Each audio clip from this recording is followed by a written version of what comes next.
Anem a començar aquesta sessió del cicle organitzat per Ivàlua i per l'obra social de la Caixa, Fundació Bancària La Caixa, sobre el tema política i coneixement. I tenim amb nosaltres, en aquesta darrera sessió, dues persones, dos professionals d'excepció.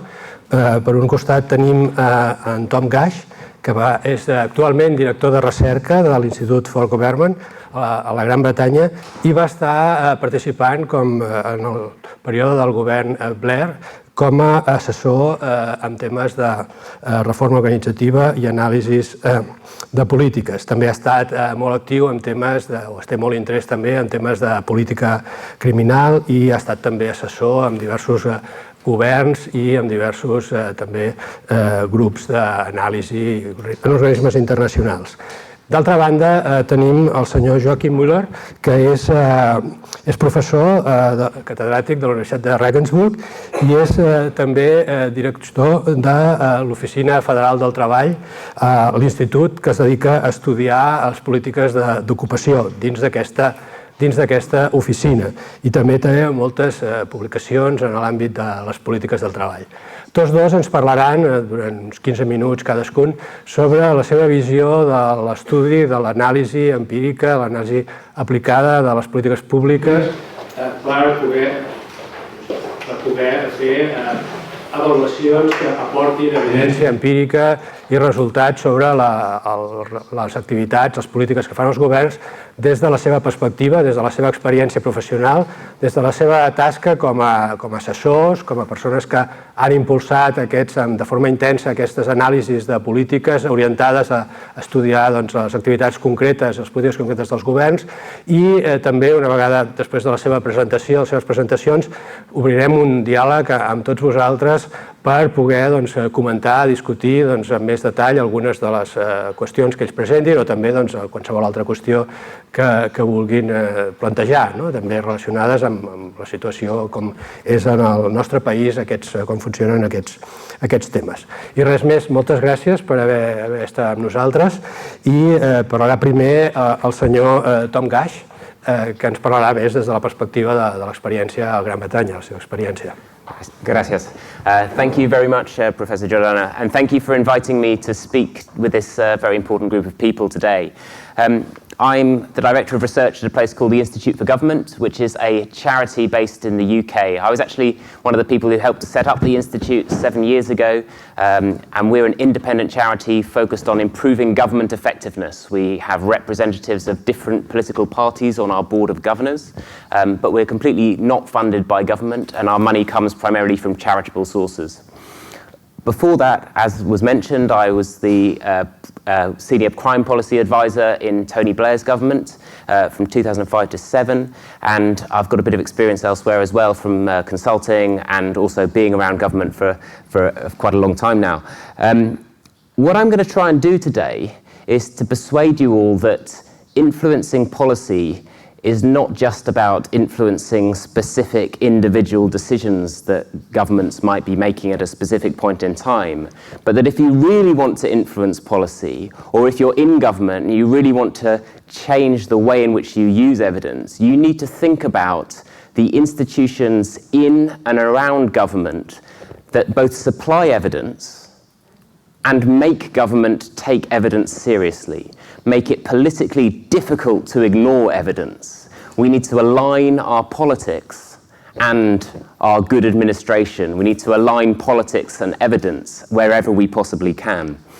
And I'm going to persuade you that this requires a fundamental effort on the part of all organisations around government, but it does also require government to invest in those institutions and to take those difficult leaps in the first place to fund institutions that sometimes can cause political pain to people. Now, across the world, what I'm going to say is that a number of governments have started to do this, and I'm going to give you some examples that hopefully make you a bit more optimistic about the prospects of getting more evidence-based policy in Catalonia, in Spain, and indeed across the world. So first of all, why is it so difficult to to get evidence-based policy making. I know that you've had 2 events in this series already that have explored that exact question, but I think it's worth recapping on just why it is so difficult. And I want you to imagine that someone has just told you that they're going to open up a motorway at the end of your garden because it will be good for economic growth. And I want you to imagine that you're being told that there needs to be a new runway at the local airport, but it happens to fly over your building. And I want you to imagine that politicians are telling you that they need to close the local hospitals so that they can open up a big new hospital somewhere else that provides more specialist services. It may increase your life expectancy, but there are some difficult reasons, obviously, why you might resist all of those things as an individual. And yet the evidence may say that this is the right way of spending public money, will lead to better outcomes for everyone overall.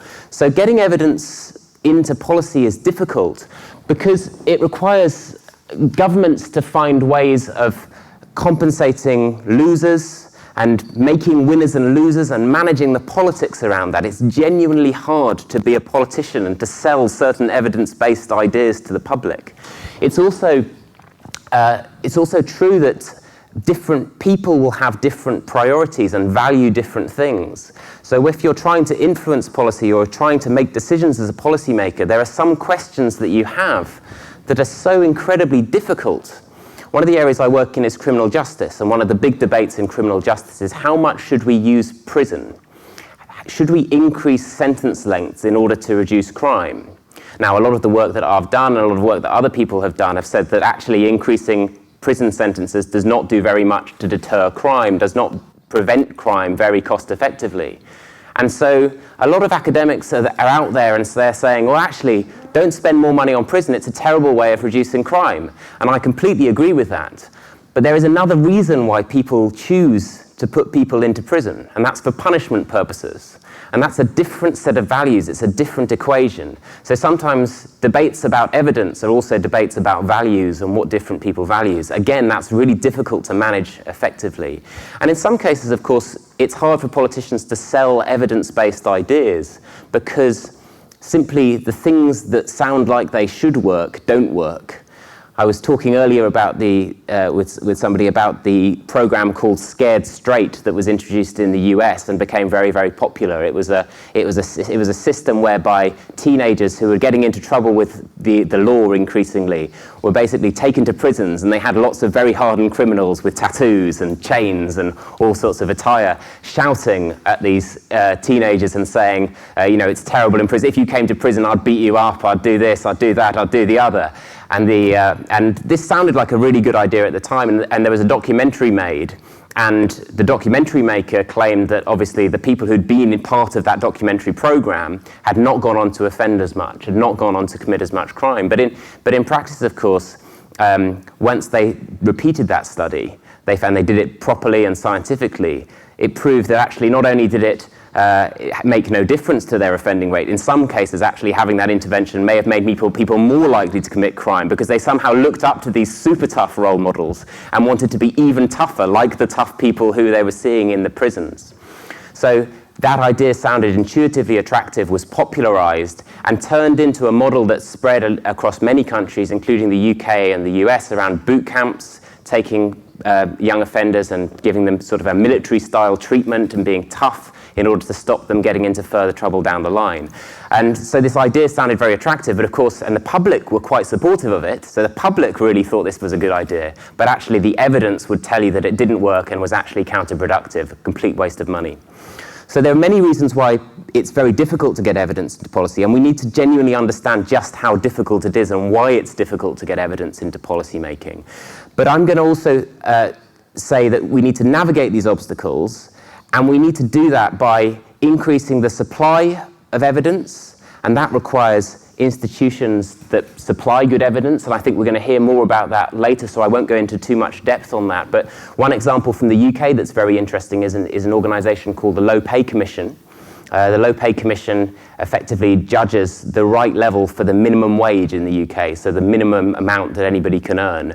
And this is a group comprised of economic experts, trade unions, business, other interest groups who decide what the best level for that minimum wage is, provide that advice to government, and government is expected to take that advice on board. We'll come back to this as a story and an example later. But a very interesting example of how you can set up institutions that are very credible and provide evidence to government. But the problem is not just one of supply. The reason the Low Pay Commission works is because it makes it very hard for politicians to ignore its advice. It's credible because of the people who are on it. They're very respected individuals from their different fields. It's credible because it represents various different interest groups as well and allows that political conversation. And there are other organisations like that in the UK and elsewhere that are worth paying attention to. I'll just draw attention to a couple because I realise that we don't have infinite time. One is the Netherlands Bureau of Economic Analysis. This is an organisation I think every country should have. And what it does is every single election, when the parties put forward their proposals in the manifestos, it tells everyone how much they'll cost and how feasible they are. This is an organisation that's been around for a very long time now, decades, and it's built up its credibility over time. And they actually show the readout of the results of the manifesto analysis on national television, and it's quite a big political event because actually the credibility of the different parties depends on this sort of stamp of approval from this independent organisation. So it matters politically. It's not just that it has good people in it providing good analysis, and it's worth saying that they have to spend quite a lot of money on it. There's 160 or so people in that particular unit. But it's not just that it's credible and provides good evidence, it's that it matters politically. It's become a salient political moment. And I think that's really, really important. We should come back to that as well, I think. Another organisation that's been set up recently in the UK that's really worth paying attention to is called the Education Endowment Fund. This was set up with an independent endowment, effectively, so it has secure funding for a long period of time. And what it does is it advises on teaching practice and ways of making basically education, evidence-based policy in education. It's very interesting because, again, it obviously supplies evidence, but it also tries to engage professionals, so teachers in the workforce, in actually setting up, designing, and implementing various different types of trial and experiment. So the teaching profession has for a long time been more of a craft in most countries, and there's lots of wisdom in that craft. But it's also getting that organisation, the Education Endowment Fund, is actually starting to get teachers to design and take part in different types of experiments to test whether, for example, class sizes matter, whether it's better to teach reading through one technique or through another technique, whether it's good to have individual assistants to help pupils who are struggling, or whether it's better to have them integrated into the class as a whole. And it's engaged the workforce in thinking about its own practice and developing its own studies. It's a very interesting example. And it also is connected into the other organisations we have in the UK that are focused on improving standards in schools. So, for example, Ofsted, we have an institution. I don't know if it's the same here, but every single government institution has to have an acronym, so a series of different letters that stand for its name. And we have one called Ofsted, which inspects schools. But Ofsted now inspects schools and considers how much their practice reflects the evidence that's been generated by the Education Endowment Fund. So again, it's tied into something that makes schools have to pay attention to this evidence. It's not just about supplying the evidence, it's making people take it seriously in different ways and involving them in doing that. The third thing that I think matters, apart from demand and supply, is the need for obviously a public that really cares about evidence and wants to pay attention to evidence. And I think that's probably one of our biggest challenges. How do we get the public involved in discussions and debates about trade-offs that need to be made in politics, tricky trade-offs? And I think that's one that we haven't quite cracked yet. I think there are some interesting institutions and experiments that try to do this. In France, there's a national commission for public debate that tries to engage the public in questions of where infrastructure should be built and how that should be how those infrastructure investments should be approached. Again, something I think is worth looking at. But I think it's incredibly difficult. In the UK, we had a government policy initiative called the Red Tape Challenge. And this was an attempt to get rid of unnecessary regulation. A very interesting experiment. And they basically asked people to enter comments online, on the internet, and via social media and other fora, to say what they thought of different pieces of regulation. But what you quickly realized, of course, is that the people who wanted to engage in that process were the people with very, very strong interests and often quite extreme positions. And it was very hard to actually get a dialogue and a debate. And instead, what you ended up doing was having debates about things like road users complaining about cyclists, cyclists complaining about cars, and you end up with a very unconstructive debate. And I think a really interesting question is how we can create institutions, discussion, political debate, and decision-making processes that actually allow us to have more discussion about the trade-offs and less of this polarized debate that you can quite often get when you try and do this. The extra thing I'd say is just that one thing that we've tried to do a lot at the Institute for Government is to encourage policymakers within government to open up their policy-making processes, to make sure that at a very early stage in thinking about their policies, that they're speaking to different groups, to understand their opinions, their preferences, but also to get the benefit of their expertise. This, I think, makes sense not just practically, in that, you know, if you've spoken to people in schools, for example, who about policies you're about to implement, they're more likely to get behind the proposals than if you suddenly announce them and say, you're doing this. It's not going to work.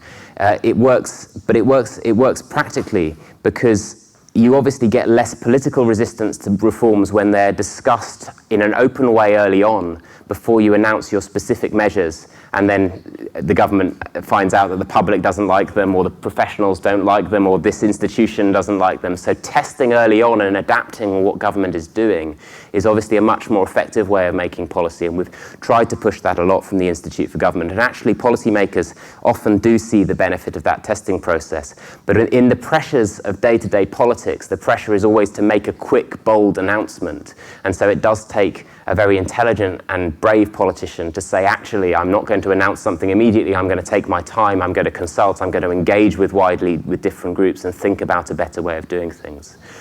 So I suppose going back to my main argument is that you can focus on influencing specific policy areas, but actually thinking about the institutions in and around government is going to be very, very important for any government that wants to, any country, any state, any region that wants to have a more evidence-based approach to government. And I think that's something that we should all try and promote, as well as the changes to specific policies that we like to see to happen. Thank you. Thank you. Thank you very much for your being on time and being very clear, very focused on the topic we are dealing with. And now is the turn of Professor Möller about the case of Germany and the process in the Agency for Labor that you are, the Institute for Labor Analysis that you are reading. Thank you. Yeah, thank you very much. Thank you for inviting me. I'm very happy to be here in this marvelous city, Barcelona again. I was a university teacher until 2007, and then I applied for this for becoming director of this Institute for Employment Research in Nuremberg. And this, I have to say, this completely changed my life. And I think I'm always thinking about the relationship between academics on the one hand and policy advice on the other. And my feeling is that both sides can learn from each other.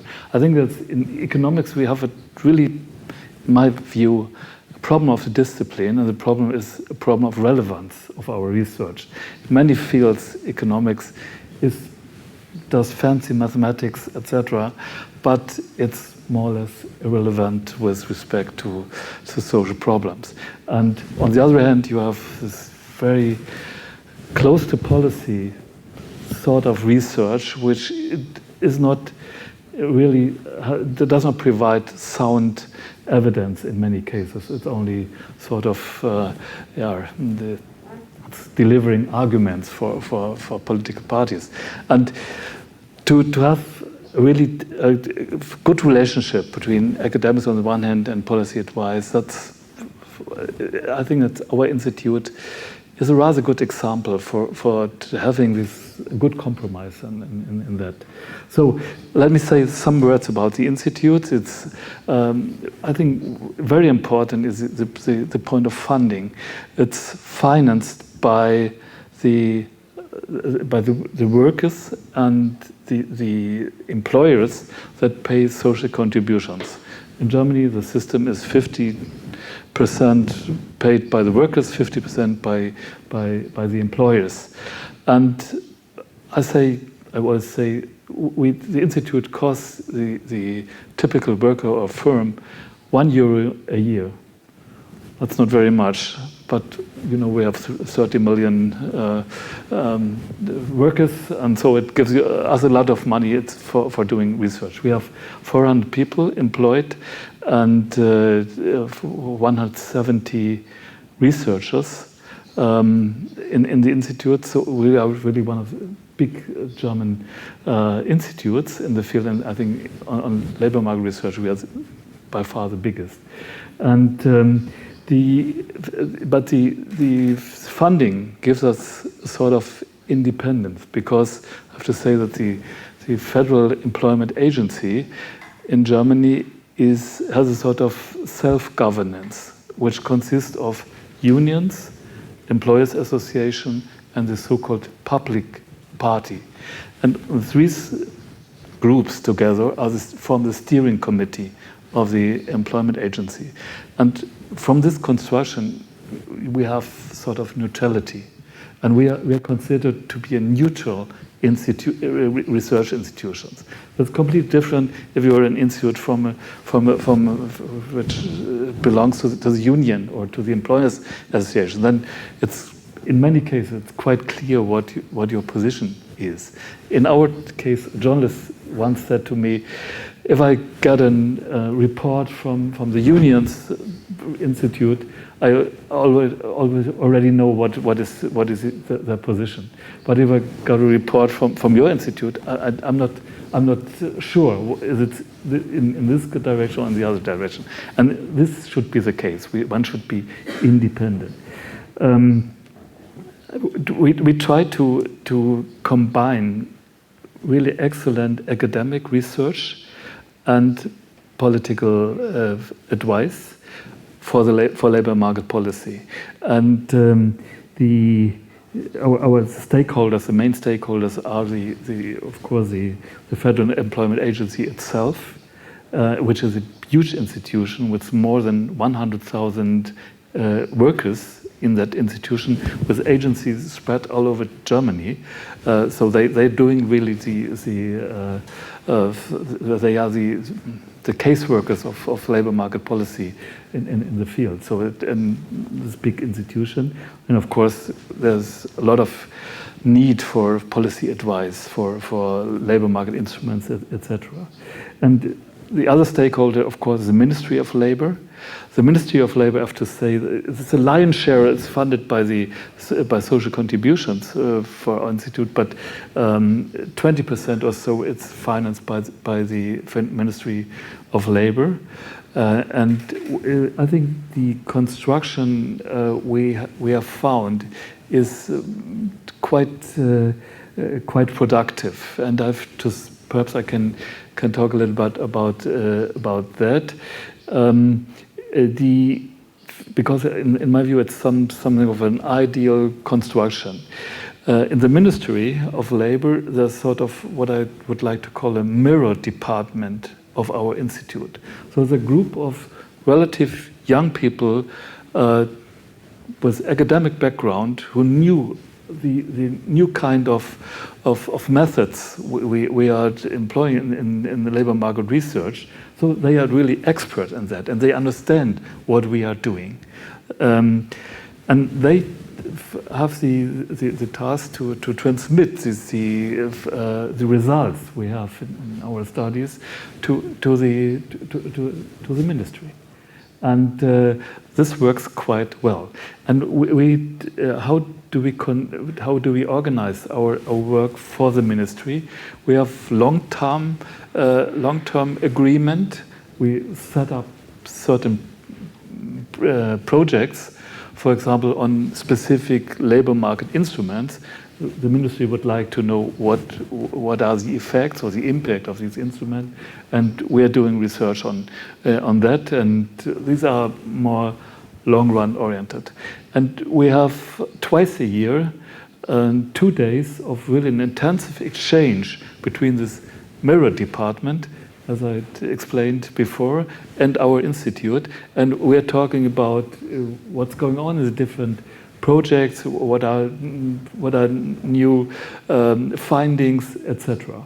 And so there's really an extremely close exchange. And they give us the freedom, and we have also a statement of independency, so they accept the independency of the institute, and this is really which is worth to fight for. If research is not independent, I think that's not it's not worth to spend money on that. But if it's independent, then it's really and useful. And we have the feeling that many of our results are really taken seriously. And if I can tell you a lot of examples where our findings have changed the design of labor market policy. For example, the huge job creating program that we had in the 1990s in East, especially in East Germany, where unemployment went up after reunification. These huge programs of job creation were very, very ineffective. And in the end, it led to really serious problems of the persons that were involved in the program to be integrated in the labor market after the program ended. And so this led to really a change in the general policy.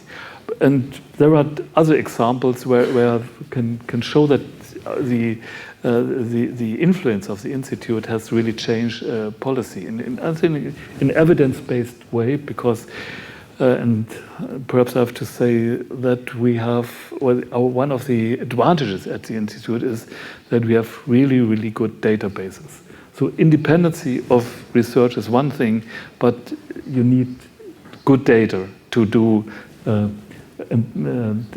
evidence-based research.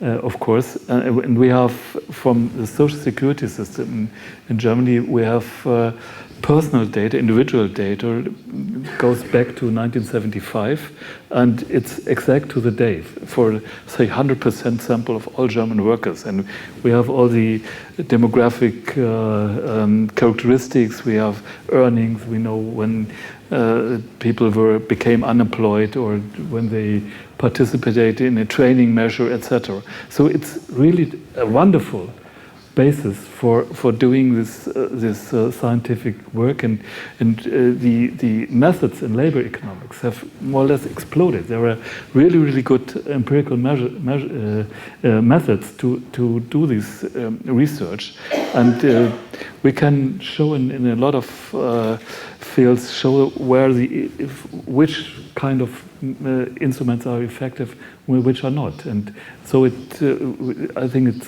our advice is really valuable for policy makers.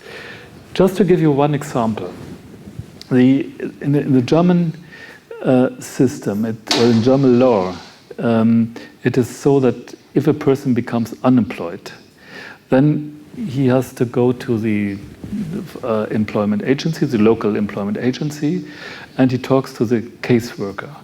And together with the caseworker, they formulate a sort of agreement, which is a sort of formal contract, which is signed by both sides.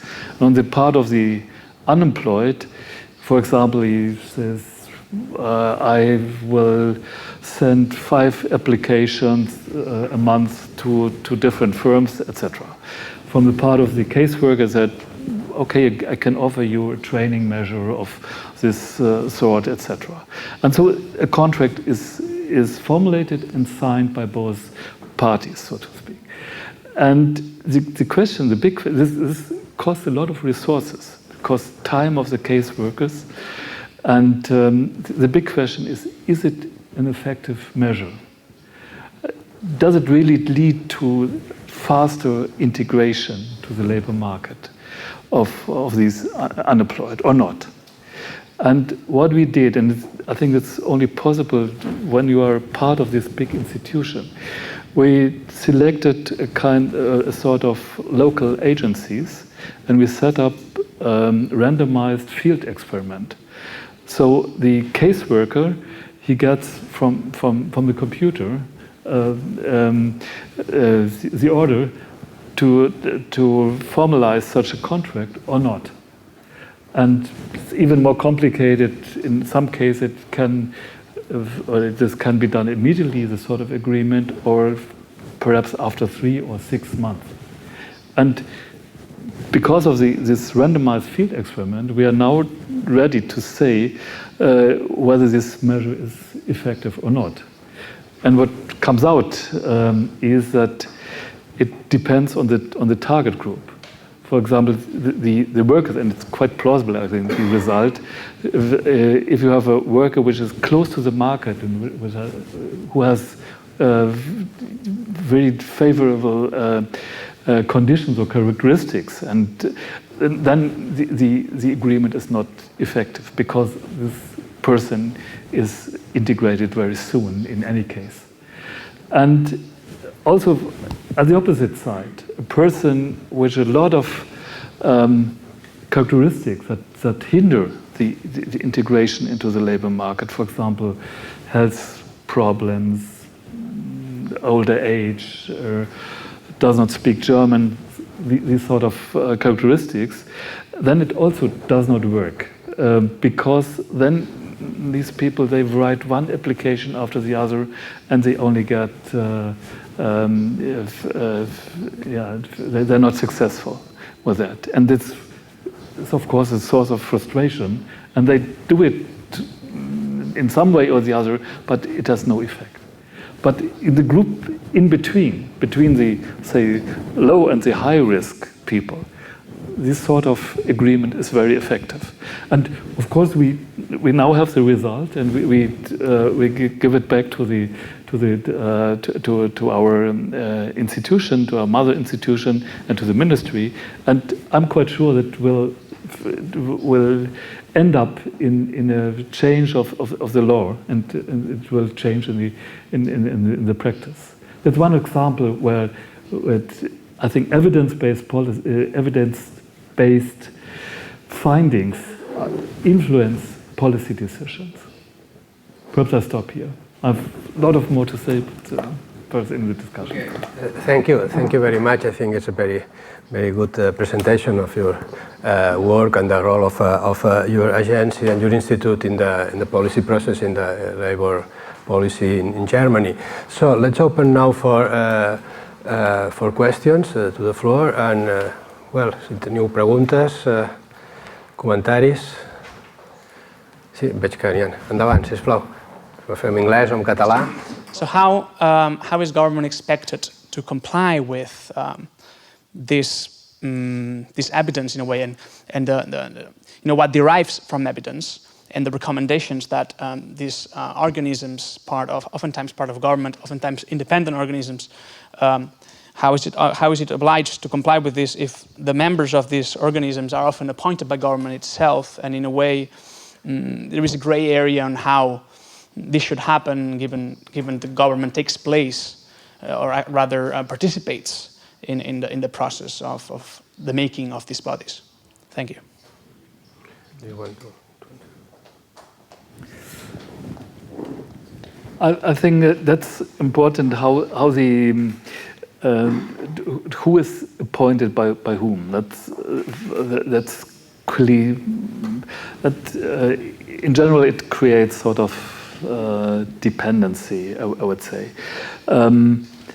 We are in a lucky position that we have this independency status. For example, the head of our departments are appointed together from a committee together with the local universities. And so the influence of politicians is not there. It's only the scientific performance that counts, and not the political orientation.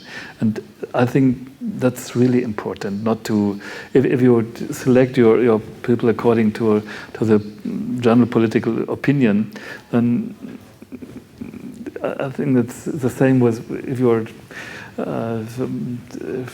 closely related to a union or the employers association. There are some persons that I think they are neutral enough, or they are really researchers, although they are in this sort of dependency relations. But in general, it's a problem. And I talked about this neutrality or general neutrality because of the construction of this body of self-governance in our institution. But of course, if you have really a clear finding and you go to the media, we do that quite often when we have a new finding that we are talking to journalists and they print results, and of course you get pressure from different sides, and we're proud of it that we really in some cases pressure comes from unions, sometimes pressure comes from employers association, sometimes pressure from the ministry, and in some cases we managed to really offend all three parties.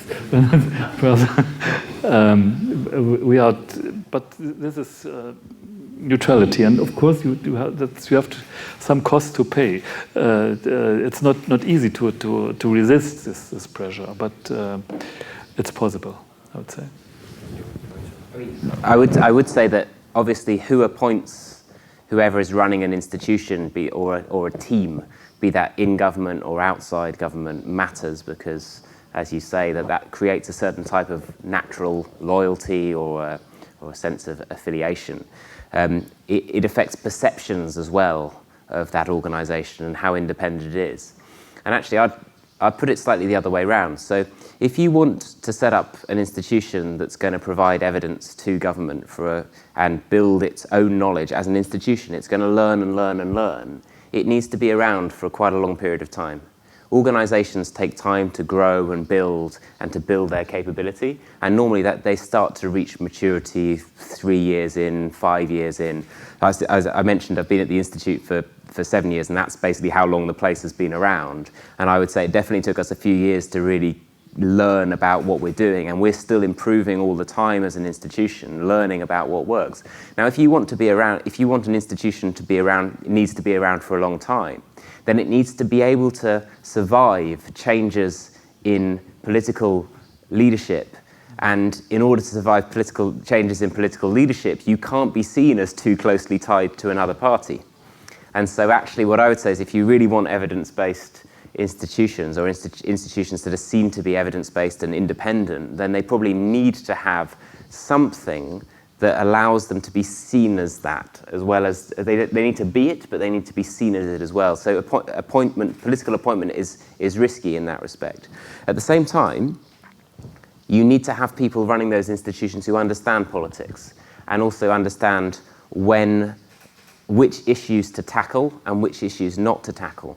There are sometimes, you need to take careful judgments about that. I'll be interested to hear about your experience in relation to that. Are there some issues that are so politically contentious and toxic that you would choose not to actually examine them? That seems like an interesting question for me. But I think the question of appointments is a good one. But it's also maybe different if it is a private institution or a public, no? I think the type of pressures and the type of neutrality can differ. I don't know about your experience of that.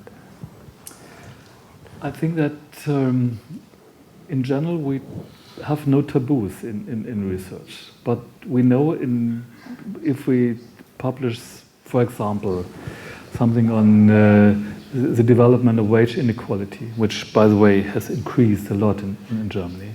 We know that there will be pressure after that, but we have to resist this pressure. Yeah? And we did some publication in the field, and we will do it in the future. Another point is the minimum wage. There was really, Germany has introduced a minimum wage, a statutory mandatory wage, by the 1st of January 2015. So it's, of course, there was a huge debate in the country. It still is what's for, against, and for the minimum wage. And of course, if you have a finding on that, and we had minimum wages in some branches of the economy before, and we did some empirical work. In the construction sector, it was already introduced in 1997, the minimum wage. And we did some empirical work, and we found out that in West Germany, the minimum wage did not cost any job, but in Eastern Germany, things were different. It was the same level, and the minimum wage, the level of the minimum wage was higher in the East than in the West in comparison. And so our argument was a moderate minimum wage will not cost jobs, and we always argue it in that way. And let me just perhaps I think it's also an interesting thing, because our position was that one should introduce a differentiated minimum wage between West and East, according to the empirical findings.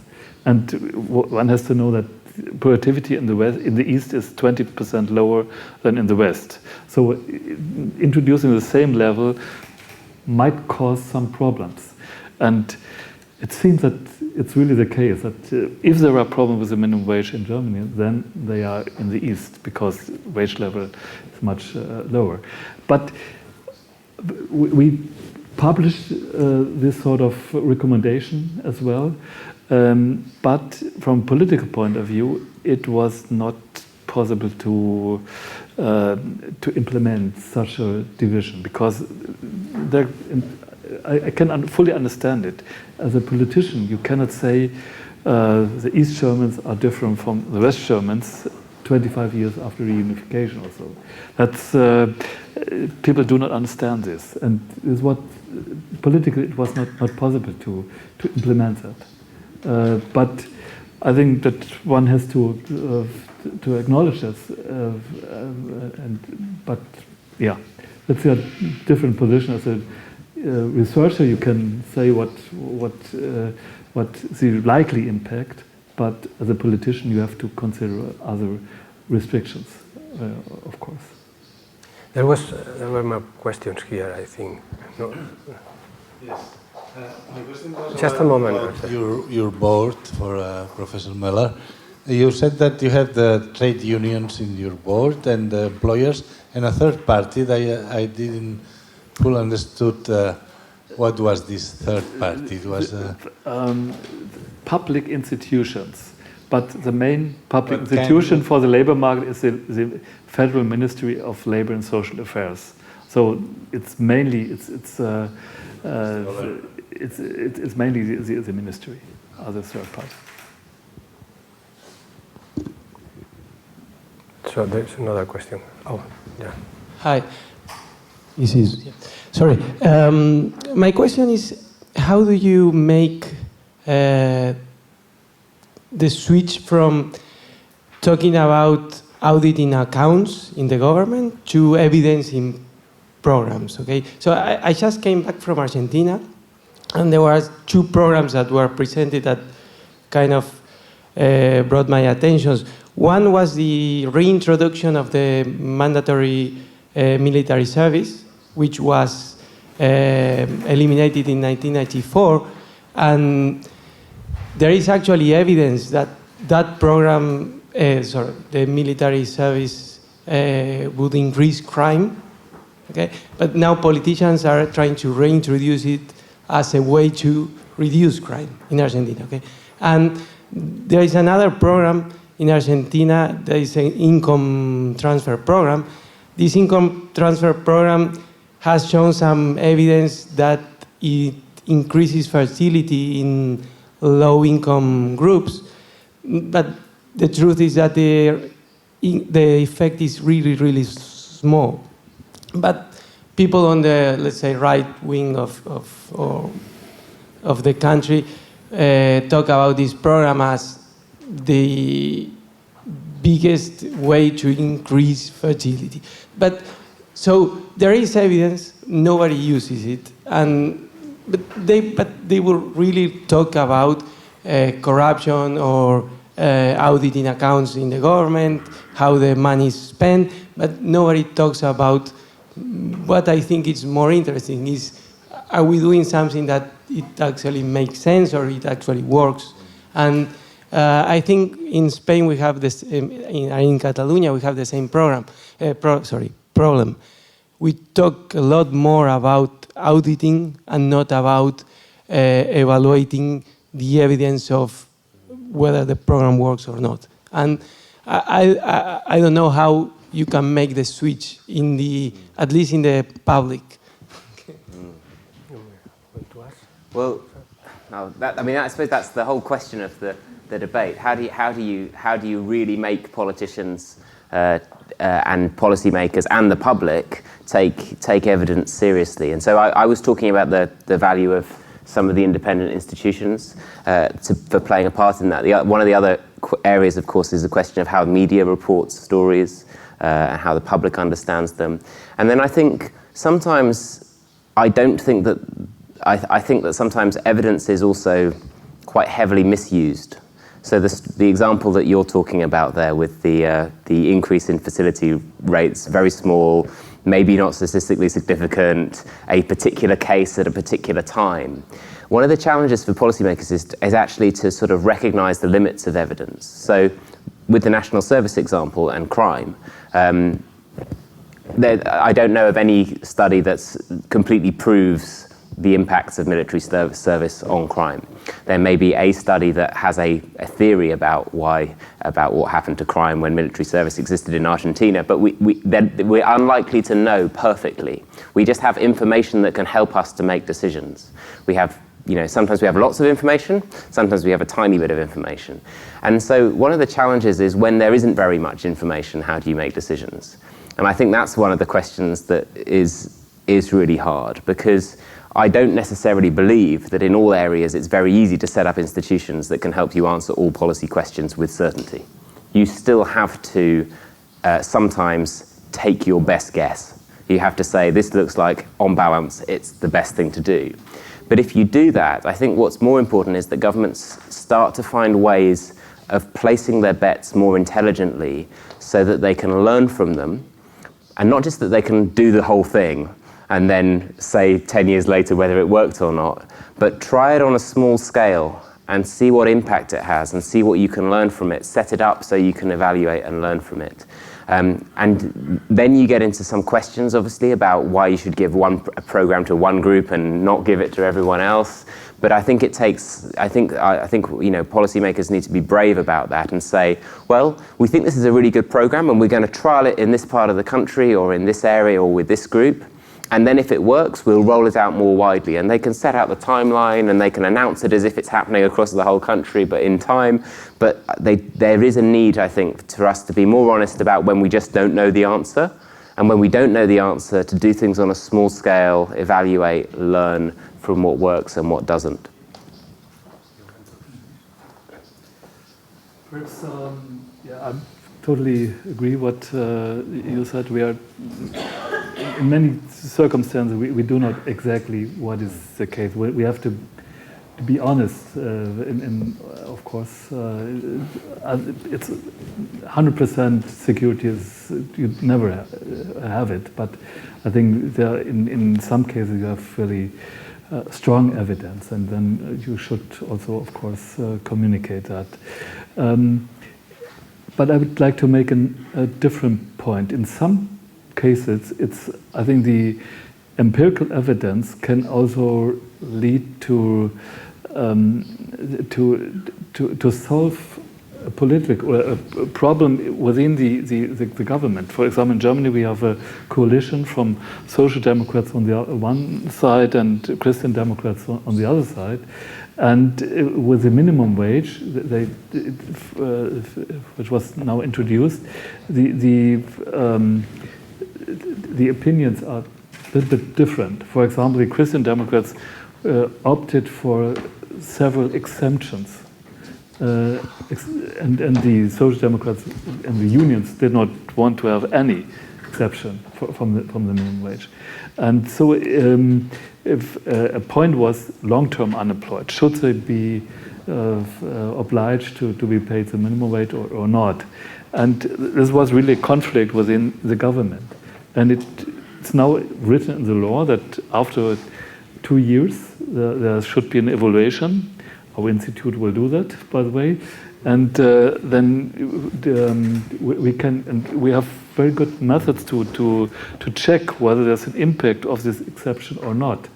Because you can compare long-term unemployment, the definition is 12 months of unemployment, and you can compare people that are 11 months of unemployed and people with 13 months of unemployment, and those who know econometrics, there's a regression discontinuity approach, which is really gives you a causal inference on that.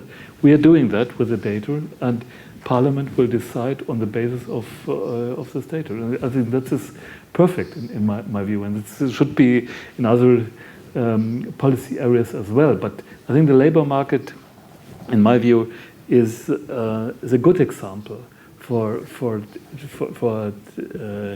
evidence-based policy. In other fields of policy, say, for example, subsidies for enterprises or regional policy, medical healthcare system, or development policies are not that evaluated because data are missing, and it's a lot of problems with doing this hard empirical research on that. And I mean, in the field of crime and crime reduction, I think it's one of the toughest areas for evidence, because you're obviously, you've got something that very rarely is frankly measured very well. Only some countries even have what I count as reliable measures of crime from surveys, from wide-scale surveys of people and their experiences, because we know that lots of people don't report certain crimes to the police. So, obviously burglaries you do, when your car gets stolen you do it so you can do the insurance claim. You don't, but you don't necessarily think it's going to get solved. So, but for other crimes, obviously sexual assaults, very low rates of reporting. Around 25% of rapes are reported, according to some studies in the US. And so you need to ask people about their own experiences. And then you get into the questions of, you can't ask everyone, and will they be completely honest anyway? So you can't even measure the phenomenon, the outcome, the thing that you're most interested in is really hard to measure. And then a lot of the things in between are hard to measure. The other thing is, with employment services, you have quite centralized, normally quite centralized, or at least uniform systems of measurement and management of the system.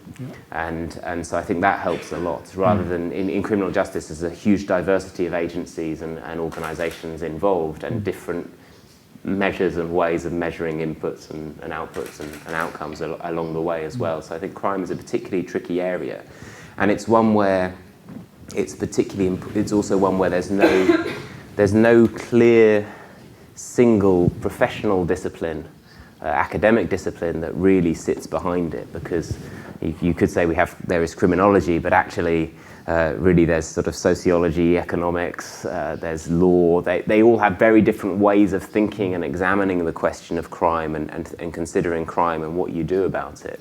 And so on top of not having a uniform system of measurement or a uniform set of institutions involved in this, you have a very disparate and actually quite fractious academic community in relation to crime reduction. And I would say that the academics involved in thinking about crime and criminology can themselves quite often be highly politicized. So I think sometimes our academic institutions I'm sure that yours tries very hard not to be, and maybe because of the data that helps. But sometimes it's very easy for academics themselves to become part of the political debate, and that because they care, they're people too, and they care, and they want they want certain things to happen, and they might care about equality, and they might care about everyone getting a job. And so it's quite tempting to look at particular problems in particular ways and come up with particular solutions, and not to be honest about the limits of what they have and haven't proved. In crime, one of my favourite areas in relation to this is around the question of poverty and inequality in crime.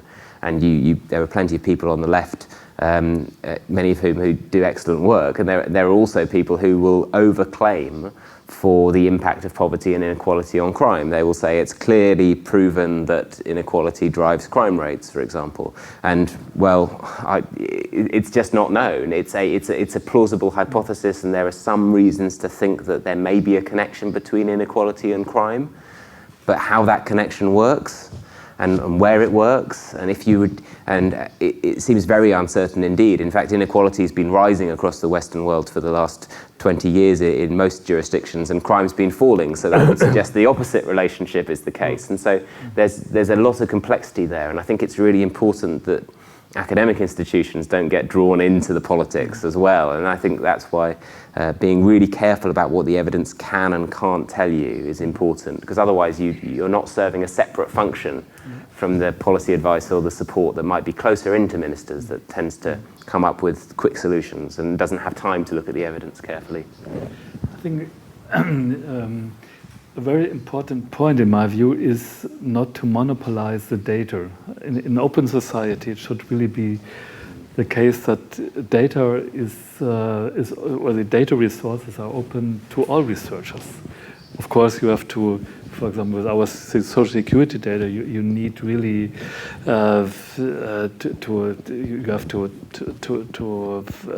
think of data security issues, of course. But given that data should be available to everybody, and we have a research data center at our institute, which is really open to all kind of researchers, and we have already two centers also in the United States where American labor economists work with the German data. So we are delivering the data to US, not like NSA, but in a completely different way. But it's really also in our interest, because we have top scientists working with the data, and we learn from that very much. But the point is not to monopolize the data. And of course it's so that I think it cannot be excluded that the opinion of the researcher to some extent influences the result of the research. That's always, you cannot exclude that really 100%. And so it's only in the sort of competition, scientific competition, with the same data, trying different methods, and there's a sort of social learning process. But that should be initiated. Yeah. Particularly, I think, in statistics, because that's where the assumptions that are hidden in the mathematical formula that you've created to integrate all the data, they need to be shared and exposed, and I think sometimes they're not, and I think that's a real shame.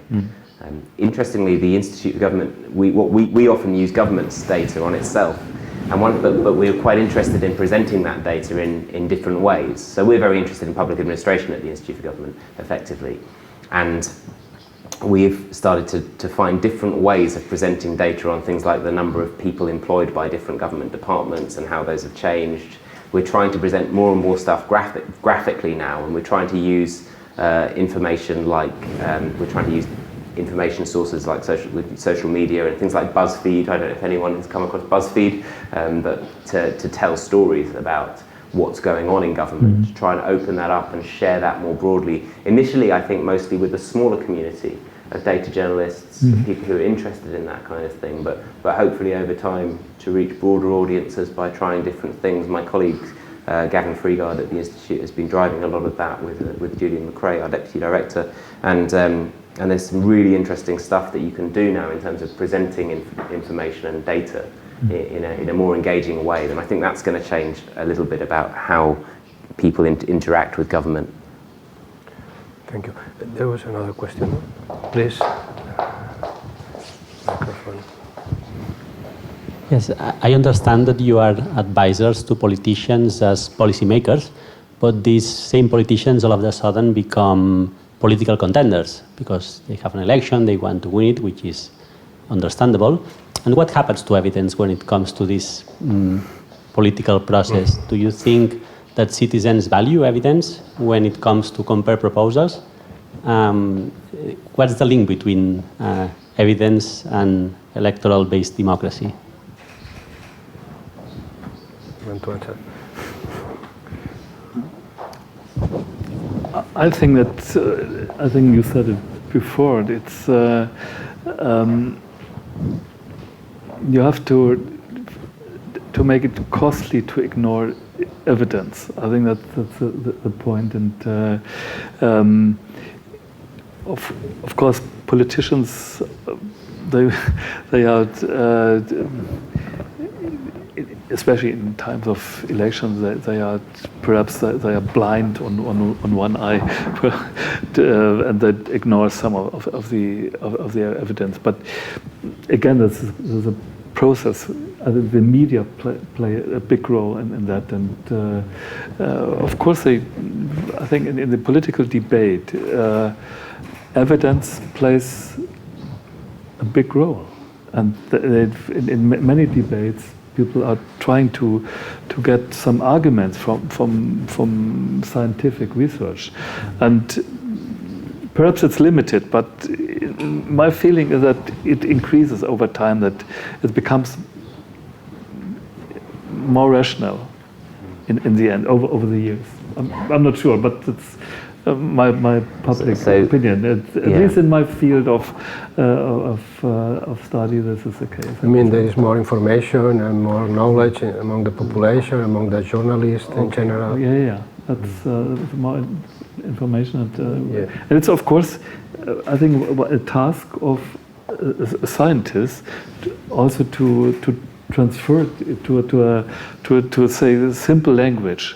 What you have found out with very complicated measures or methods, that then you need to translate it to a media or to the general public, and that's also important. This task, you mean, for your institute is very important, this task to communicate to the general public. Yeah. So we have an election at the moment going on in the UK. I would love to say that every single claim is very carefully calculated and based on the best available evidence. But I think what happens in the heat of an electoral campaign is I'm sure that as a politician whose job effectively depends on the victory in the upcoming election, what happens, of course, is you start to want certain things to be true, and you start to want to tell people certain things are true. And you have to react quickly, and you may not quite remember the latest piece of evidence when you're having your interview on the TV program, or when you're in a big rush to write your manifesto at the end of the. I think today was the last was the Liberal Democrat manifesto, so the third manifesto to be published in the UK, I think. So it's very easy to understand. You've got to understand politicians are under a lot of pressure at this point in time, and naturally it's the hardest time, I think, to get a rational rational debate. I noticed, interestingly, that the Labour manifesto once again includes pressure for more police numbers, saying promises to keep police numbers high, even though we know, again, in terms of the evidence, that there are probably other ways of reducing crime more effectively. It just happens that that's a very simple. It's a very simple story to sell on the doorstep. People are quite easily persuaded that more police should mean less crime. It's quite intuitive. It sort of makes sense, but. Obviously, life is sometimes more complicated. So there is a challenge for thinking about how you can overcome sometimes the intuitive links between certain things. Some things seem to make sense. They seem to be the right thing to do, and so they make for good politics. But they're not always good policy. So I don't think it's easy to solve that. But yeah, a challenge for all of us, I guess. So I have also a question. It's about the relation with political parties, not only in government, also not in office, but also in the opposition. Do you think it's important for you to keep strong links and connections and ongoing conversations with party leaderships in the opposition, in particular outside the officials in government? Do you think for the reputation and the capacity of your organization to be influential? Well, the primary point is, so what I would say is, from the Institute for Government's perspective, we try and influence government practice in lots of different areas in relation to how Parliament is run, in relation to how departments run themselves, the organisation of the number 10 Downing Street, how we run our spending review and budget processes. There are lots of areas where we're trying to influence. And the easiest way to do that is to be helpful to the people who are in government and want to get things done, fundamentally. You know, actually you want to have that relationship and understand what their real problems are, because actually a lot of the time people want to know what the evidence is and want to know what the answer is. And so sometimes you can just support people, and that's politicians and policymakers in government. On other occasions, as we've been discussing, I do think that will only get you so far, because sometimes you will hit obstacles, and then you need to, I think, be able to make it difficult for them to ignore your advice and evidence, and you need to influence more broadly. And sometimes you need to sort of engage with opposition parties because they may like your ideas more, and they may actually be more likely to implement them than the government.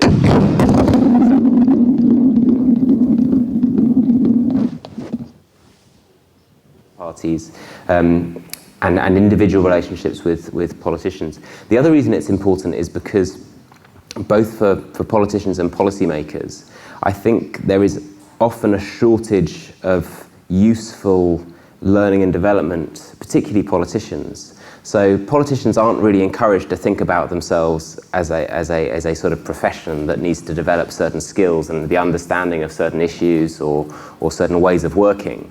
And I think one of the things we've tried to do at the Institute for Government, and have successfully done, is worked with politicians to give them time and space away from their hectic, media-driven jobs to think about how they can be more effective in their roles, how they can actually be more effective in their decision-making. And that can cover issues such as how to get different sources of advice, how to think about how to engage with professions to make sure that your policies are actually implemented, all those sorts of questions. So I do think there's another reason to engage with politicians and engage with them in a different way. So again, supporting them, but giving them space away from some of the pressures that they experience that might push them away from evidence-based policy making, and give them a chance to reflect on that a bit. You want to say something? So my experience in the field is rather good. I would also say that it's important to have this close relationship. But let me tell you one example. That was the former Ministry of Labor and Social Affairs. She was from a Christian Democratic Party, and she was in tendency against the minimum wage. And she came to the Institute. We had a big discussion, and I argued that the British example is could be a sort of blueprint, and also you mentioned the low pay commission, which I really think is an ideal construction in the field, because independent and different social groups in between, including the research, including labor science, and I thought that's a good example. And what she did with her Secretary of State, 2 weeks after this discussion, she went to London and she talked to the low pay commission, and she informed herself on this sort of organization. I think, and she a little bit she changed her mind. I think this is something quite interesting about what examples and what stories can persuade people. Mm-hmm. Because I was very struck by this in government, was that people love to point at another country. Now they tend to tell a simplified version always of the story in another country. So, you know, every time someone wants you to do something, they say, oh, they do it in Denmark and it works fantastically. And normally you go to Denmark and they say, well, it's sort of okay, but we've got this problem and that problem. And actually, we were thinking of copying the thing that you were doing. So, but I do think that international examples are quite powerful for just proving the possibility, because one of the things that sometimes is difficult is to recognize the possibility that things can be done differently. So at least it opens the mind to a different way of doing things. And I mean, that's one of the reasons in relation to my crime interests, I love the example of Finland and what it's done to its prison population over a sort of 50-year period compared to what other countries have done. So Finland's been busy basically releasing people from prison and making its sentences shorter over a sustained period of time. And lots of other countries have been going in exactly the opposite direction. But they sort of prove that it is possible to actually start to reduce sentence lengths and save money in that respect and put it into other investments in crime reduction that can be perhaps a bit more effective. So I think these international stories can really work. Okay, questions, please? I'm interested in where do you get your data from, or more specifically, do you have access to administrative data, and then how you solve the problem to make the data public to other researchers if you get data from administrative sources that obviously are subject to very strict confidentiality rules. So we have a privilege to work with the administrative data. And as I told you before, we have 100% of all German workers going back 40 years. So it's an enormous amount of data, and it's a wonderful database. But how to deal with data protection? Of course, if you want to have access to the data, there are some, say, controls. If you can, as a researcher, you can go to this research data center and work with the data, but in a very specific environment. And what we also did, we have these research data centers somewhere else within Germany, but as I told you, also, for example, in Berkeley in the US. And there's sort of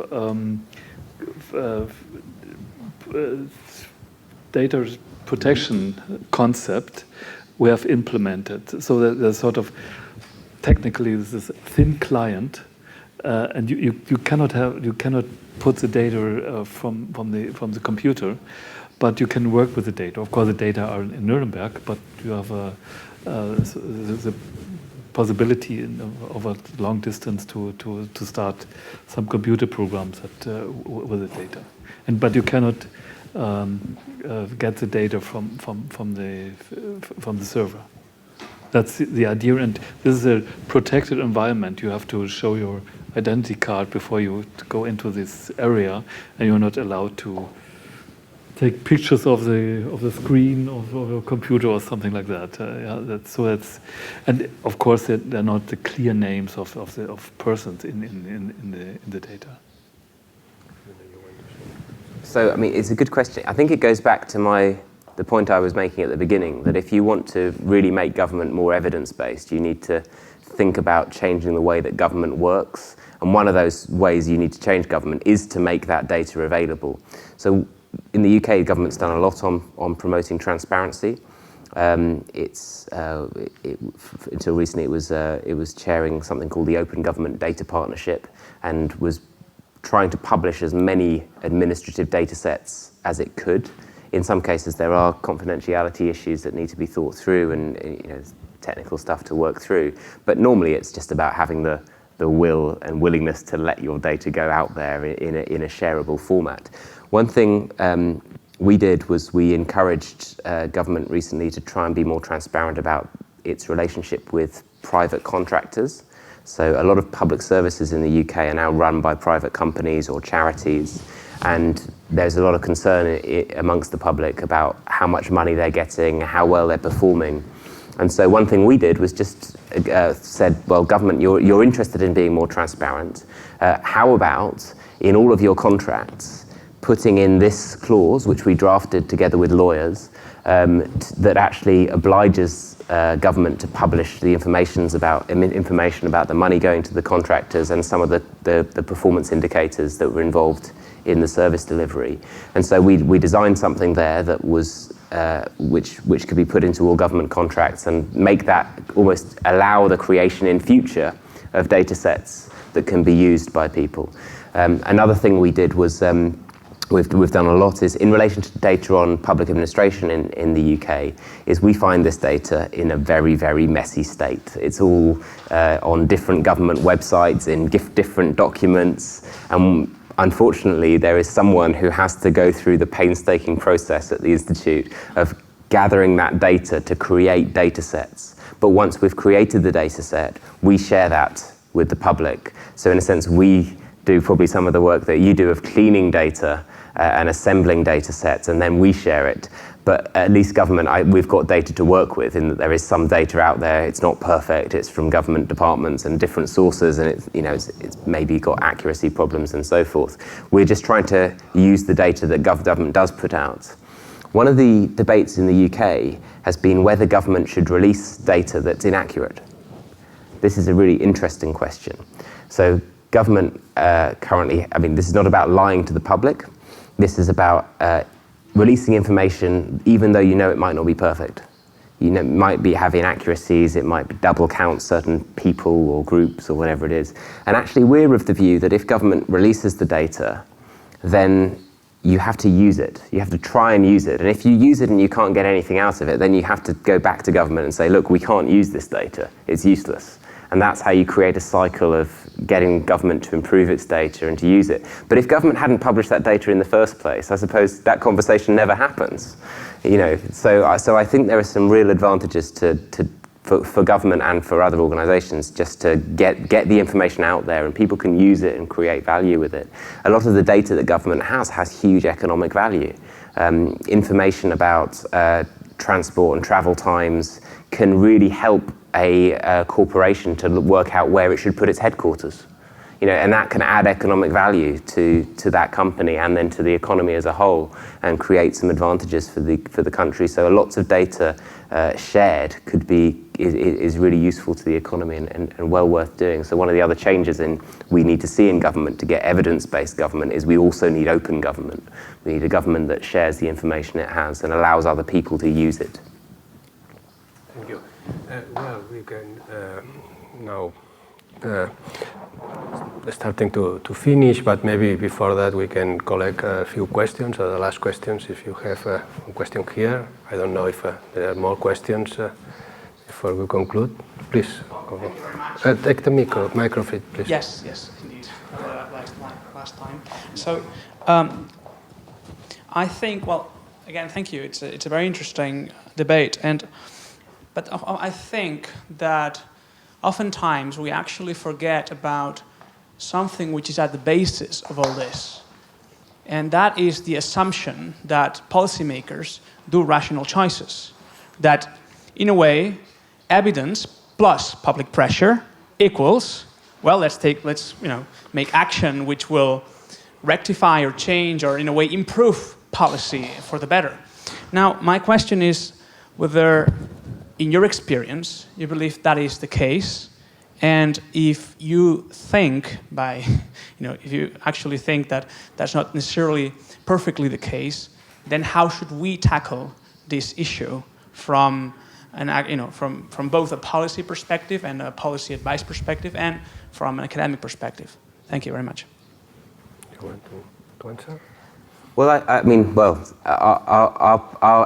any of us rational actors based on using perfect information? Well, no.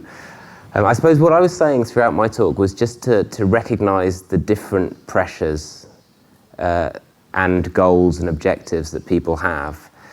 So in some senses, I think it's quite quite logical for politicians not to always listen to certain types of evidence. There are strong vested interests in presenting, is not obeying the evidence when you create a huge group of losers, for example, in your society that will be very upset with you and won't vote for you again. So in one sense, I actually see the problems about evidence-based are often actually that politicians are being perfectly rational.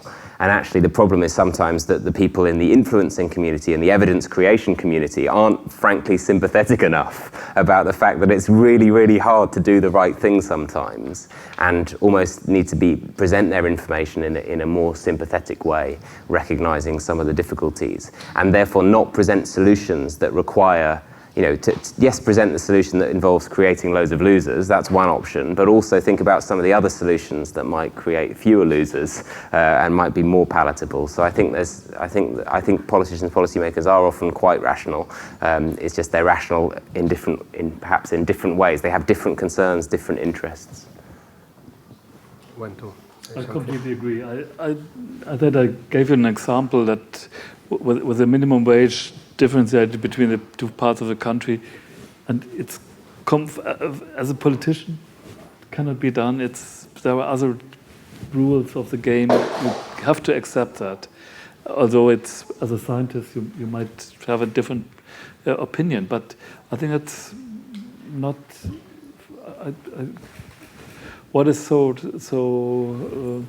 bad with such a situation that not always the rationality will win. That's for sure. But if it increases rationality, then I would be completely sufficient in my view. Just coming back off that, I think that raises a really important question, which is where you should be in relation to the long term and the short term on evidence, because certain ideas that are evidence-based are completely unpalatable now, but in 30 years' time, they might be normal. And thinking about where they're actually, sometimes you need to be bold and brave and stick to the thing that is not palatable and keep saying it. And eventually, sometimes things do change. Public mood, public sentiment changes, the circumstances change. I've really noticed it around questions like police and prison numbers that actually when no one's got any money, they're much more likely to say that maybe they don't need as many people in prison because they're just really struggling to afford it anymore. So there are there are ideas that will find their time, and there's evidence that will find its time. It just takes sometimes a really long time. It takes institutions around the place that are saying things that are evidenced, and then it requires really brave and courageous political leaders who are willing to take some risks and to do the right thing. Okay, thank you. We will conclude here. I thank you very much for your staying here and your presentations and the dialogue we have. To conclude, I will say a few words as just a sort of summary of your interventions. I will do in català. Bàsicament, per concloure, jo crec que es pot destacar una cosa que ha quedat molt clara al llarg del debat, i que és que el paper de l'evidència, del coneixement basat en mètodes científics, en anàlisi científica, en la política o en les polítiques públiques és una cosa, un procés que cada vegada és més important i que està creixent, almenys en els països europeus que ens han comentat, i jo crec que en general, en termes molt generals, es pot dir que més enllà d'aquests països, però molt intensament.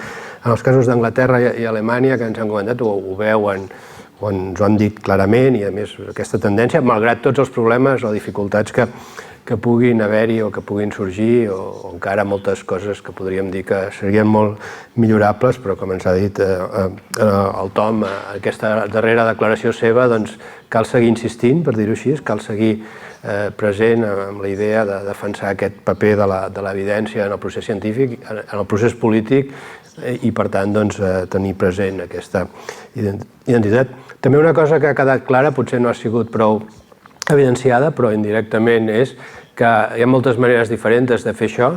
El model alemany que ens ha presentat el professor Möller, molt basat en una estructura més, podríem dir, corporativa, en el sentit de participació conjunta de sindicats i empresaris amb l'estructura d'aquesta agència i d'aquest institut que ens ha explicat el seu funcionament i que d'alguna manera també és un paper molt públic, per dir-ho així, però al mateix temps també amb unes garanties d'independència i una reputació basada en el coneixement científic molt important.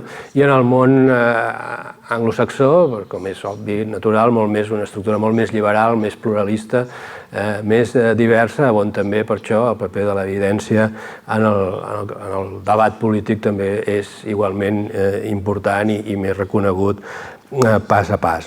Potser han sortit algunes coses que seria important destacar, potser com a conclusions. Jo m'he quedat molt amb l'idea de que això de posar cada vegada de forma més destacada l'evidència i el coneixement científic, l'anàlisi amb mètodes científics de la política en el centre del debat no és una cosa que pugui fer una sola organització, un sol individu, és quelcom que funciona en xarxa, que funciona a través de molts actors en el procés polític, actors que produeixen l'evidència, però actors que la comuniquen, actors que la comparteixen, actors que la discuteixen i que, per tant, és un procés col·laboratiu, per dir-ho així, segurament a llarg termini, però que com més hi estiguin implicats en aquest procés, doncs és segurament molt millor. I en aquest sentit, una cosa que s'ha dit també molt important és que un dels aspectes perquè això avanci més ràpidament és que el públic, la població, els ciutadans demanin evidència, que hi hagi una demanda, que no només hi hagi una oferta de l'evidència, de l'estudi, de les anàlisis, sinó que també hi hagi una demanda dels propis ciutadans per conèixer més en detall l'impacte, l'efecte de les polítiques que es fan amb els diners que es paguen com impostos. Això crec que és un tema, una idea que s'ha llançat i que és molt important. També hem discutit molts aspectes concrets del funcionament d'aquests centres, instituts, de com funciona la seva relació amb els polítics, la relació amb els mitjans de comunicació. No és fàcil, no és complicat, no és un món ideal, no és un castell en el cel, sinó que estan enmig del procés polític i han de ser molt curosos a vegades, o han de tenir també molt clar les implicacions del que fan, però això no els impedeix fer-ho amb independència i amb un objectiu força clar. I en aquest sentit han de mantenir sectors proactius en aquest procés d'aportar evidència en el procés polític. D'altra banda, també ens ha quedat clar que no és tots els sectors de polítiques públiques, tots els àmbits és el mateix. Hi ha sectors on les dades, la capacitat, el coneixement científic pot aportar un tipus d'informació, d'evidència molt més indiscutible, en altres on per la manca de dades, per la manca de tècniques, per les dificultats que hi puguin haver, és més complicat i és difícil. No és un procés, per dir-ho així, o un tipus de debat polític que sigui igual en tots els sectors, però que hi ha, evidentment, moltes possibilitats de millora en tots els àmbits.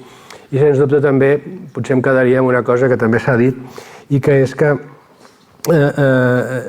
no hi ha un sol model institucional, no hi ha un sol model d'agència o d'institut o de think tank. Hi ha molts models per fer coses molt diferents i aquests models es poden combinar també entre ells de maneres diferents segons el país, segons la política, segons la situació, diguéssim, del desenvolupament de la cultura política en cada país, però que segurament el treballar en xarxa o el treballar amb el mateix objectiu segurament és un dels elements importants que ara a tenir èxit, o almenys en el llarg termini. I res més, jo crec que acabem amb això, amb aquest resum. No sé si volen afegir alguna opinió, alguna cosa final, si no, doncs ho deixaríem aquí. Els agraïm molt la seva assistència i sobretot a vostès que hagin vingut dels seus països per estar amb nosaltres aquesta tarda. Moltes gràcies.